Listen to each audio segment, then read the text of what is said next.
Guys, RBI ने 9 अप्रैल 2025 को repo rate को रिड्यूस किया है।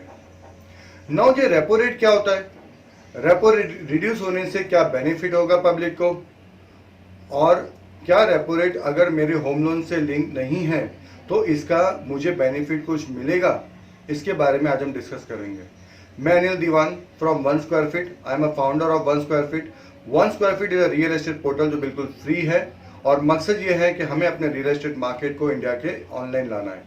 आप अपनी प्रॉपर्टी को बेचना चाहते हैं तो 1 स्क्वायर फीट पे लिस्टिंग करिए जो बिल्कुल फ्री है और अनलिमिटेड टाइम पीरियड तक। आपकी जब तक प्रॉपर्टी नहीं बिकती है आप तब तक प्रॉपर्टी को लिस्ट कर सकते हैं।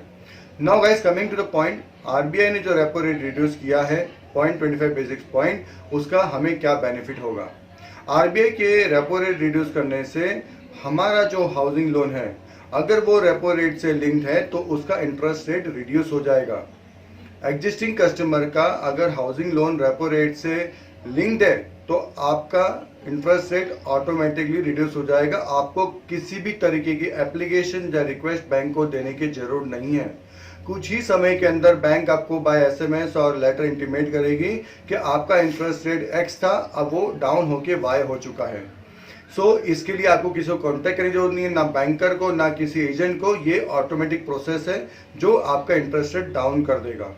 नाउ ये रेपो रेट क्या होता है, तो रेपो रेट वो होता है जो आरबीआई बैंक को लैंड करती है, जब बैंक को पैसा देती है उस पर एक इंटरेस्ट चार्ज करती है, उसे कहते हैं रेपो रेट।